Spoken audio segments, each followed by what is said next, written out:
Hello students, welcome to ideal English tutorial. আজকের এই লেসনে আলোচনা করব অত্যন্ত গুরুত্বপূর্ণ একটি প্যারাগ্রাফ রাইটিং নিয়ে। প্রথমেই দেখো হেডলাইনটা বলে দিচ্ছি, ডিউটিস অফ স্টুডেন্টস। প্রত্যেকটি ওয়ার্ডের প্রথম লেটারটি কিন্তু ক্যাপিটালে লিখবে। ডিউটিস অফ স্টুডেন্টস অর্থাৎ ছাত্রদের দায়িত্ব বা কর্তব্য। তো তোমাদের বলবো আমি কি করব, এখানে বাংলায় প্রথমে বাক্যগুলোকে বুঝিয়ে দেওয়ার পর সেগুলো থেকে কিভাবে তোমরা ইংরেজিতে ট্রান্সলেট করবে সেটা শেখানোর চেষ্টা করছি।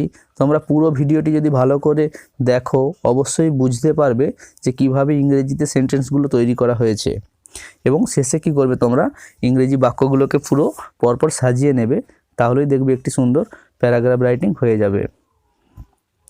ছাত্র জীবন হলো একজন মানুষের জীবনের বীজ বপনের সময়। দেখো, ছাত্র জীবন হলো, ইংরেজি হচ্ছে স্টুডেন্ট লাইফ ইজ, বীজ বপনের সময়, দ্য সিড টাইম, একজন মানুষের জীবনের অর্থাৎ অফ এ ম্যানস লাইফ। কনস্ট্রাকশনটা কীভাবে সাজালাম দেখতে পাচ্ছ। Student life is the seed time of a man's life, অর্থাৎ ছাত্র জীবন হলো একজন মানুষের জীবনের বীজ বপনের সময়। তার পরের বাক্য দেখো, একজন ছাত্রের অনেক কর্তব্য ও দায়িত্ব আছে।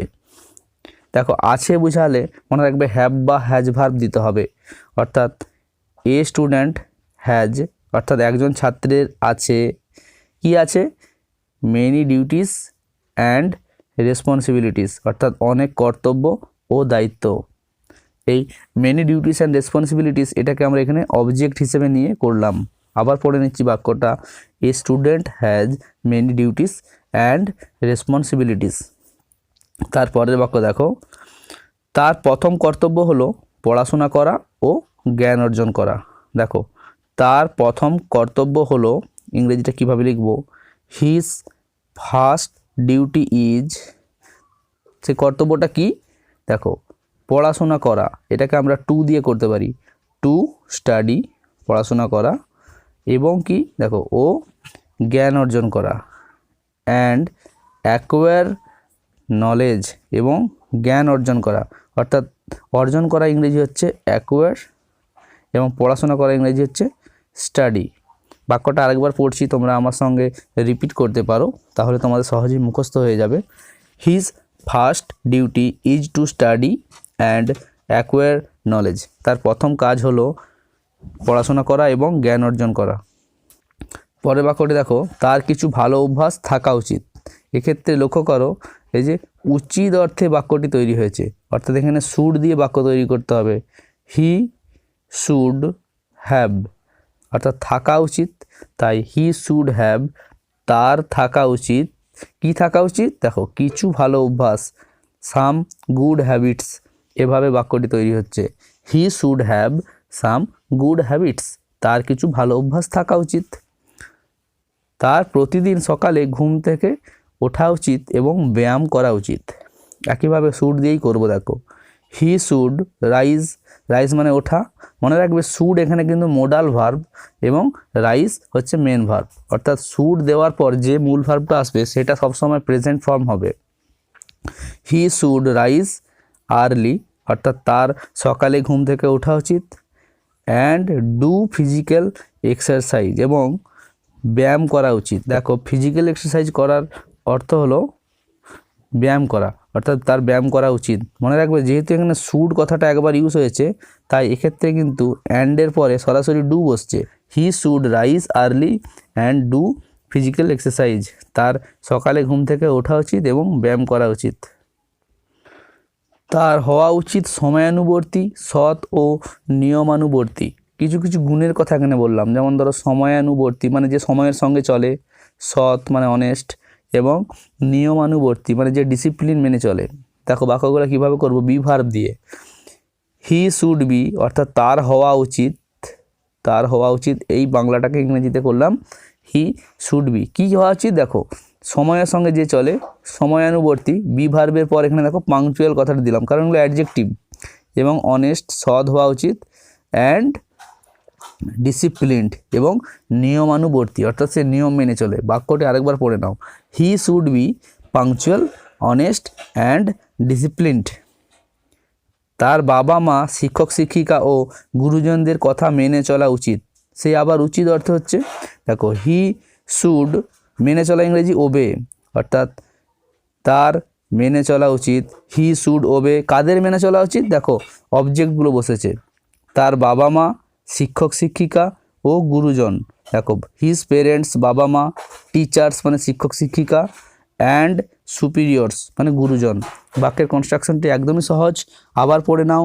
হি should obey his parents, teachers and superiors. ছাত্রছাত্রীদের সমাজের প্রতি অনেক দায়িত্ব রয়েছে। Students have many duties towards the society. দেখো একদম সহজ, ছাত্রদের আছে, স্টুডেন্টস হ্যাভ অনেক দায়িত্ব বা কর্তব্য, মেনি ডিউটিস সমাজের প্রতি। দেখো প্রতি কথা বলতে গেলে আমাকে টুয়ার্ডসটা লিখলাম, টুয়ার্ডস দ্য সোসাইটি, অর্থাৎ সমাজের প্রতি তাদের অনেক কর্তব্য রয়েছে। Students have many duties towards the society. ছাত্রছাত্রীদের উচিত কুসংস্কারের বিরুদ্ধে লড়াই করা। স্টুডেন্টস শুড, দেখো লড়াই করা ইংরেজি হচ্ছে ফাইট। স্টুডেন্টস শুড ফাইট কিসের বিরুদ্ধে? দেখো কুসংস্কারের বিরুদ্ধে, এগেনস্ট সুপারস্টিশনস। সুপারস্টিশনস কথার অর্থ হলো কুসংস্কারগুলি, এখানে এটা প্লুরাল হয়েছে। Students should fight against superstitions. ছাত্রদের উচিত কুসংস্কারের বিরুদ্ধে লড়াই করা। তাদের সামাজিক কাজ করতে হবে, যেমন গাছ লাগানো ও আবর্জনা পরিষ্কার। কনস্ট্রাকশনটি দেখো, they have to do social works. দেখো এখানে হ্যাভ টু ডু কথার অর্থ হলো করতে হবে। অনেক সময় এই হ্যাভ টু কথাটা আমরা ইউজ করি। হ্যাভ টু কথার অর্থ হলো কোনো কিছু জোর দিয়ে বলা, অর্থাৎ দে হ্যাভ টু ডু অর্থাৎ তাদের করতে হবে সোশ্যাল ওয়ার্কস সামাজিক কাজ। কি কি? যেমন ধরো গাছ লাগানো ও আবর্জনা পরিষ্কার, সেখানে লাইক দিয়ে লিখতে হবে, লাইক ট্রি প্লান্টেশন গাছ লাগানো, অ্যান্ড গার্বেজ ক্লিনিং। এই যে যেমন কথাটা এখানে বলেছিল বলে এখানে আমি লাইক কথাটা ইউজ করতে পারি, অর্থাৎ লাইক দেওয়ার পর বিষয়টা কি পাশে লিখে দিতে হবে। They have to do social works like tree plantation and garbage cleaning. Next sentence, যুবক ছাত্রছাত্রীরা রক্তদান করতে পারে। ইয়ং স্টুডেন্টস অর্থাৎ যুবক ছাত্রছাত্রীরা, দেখো পারে ইংরেজি এখানে আমি ক্যান মোডাল ভার্ব দিলাম, ক্যান।